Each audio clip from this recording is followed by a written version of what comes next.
দেখতেছেন এই যে একটা ফকির আমারই দেখে এত মায়া লাগছে যে আমি 10 টাকা দিছি আমার চোখের সামনে সর্বোচ্চ 40 সেকেন্ডের ব্যবধানে ধরেন যে এখানে প্রায় একজনে দিছে 50 টাকা, আরেকজনে দিছে 50 টাকা, 100 টাকা, আমি দিছি 10 টাকা, 110 টাকা, আর একজনে দিছে আরো দুইজনে দিছে 10 টাকা 10 টাকা করে আমার চোখের সামনে। মানে টোটালে 1.5 মিনিটের ভিতরে তার টাকা উঠছে প্রায় 150-র কাছাকাছি।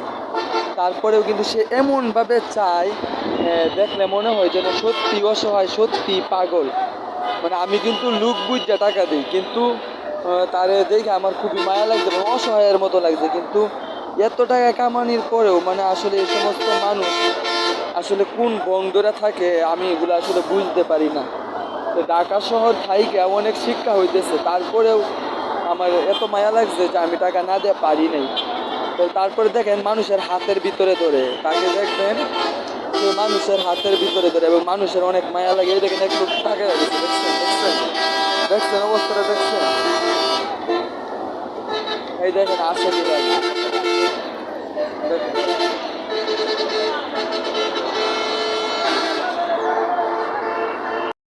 আশ্চর্য হয়ে যাবেন। আমি নিজের চোখে মাত্র দেখলাম এই যে তার এদিকের একটা থলি আছে, এটা শুধু টাকা দিয়া ভরা, শুধু টাকা দিয়া ভরা। ইচ্ছা করলে আমি তার এখন দরটারি সে বুঝতে পারলাম আজ আমি ভিডিও করতেছি, খালি দৌড়াইতেছে একবার এদিকে একবার ওইদিকে, বুঝছেন। যে না হইতেও তার কাছে এনে 3-4 হাজার টাকা আছে, না হইতেও 3-4 হাজার টাকা আছে। এখন কি বলবেন এইসবের, এইসব পাগল না তো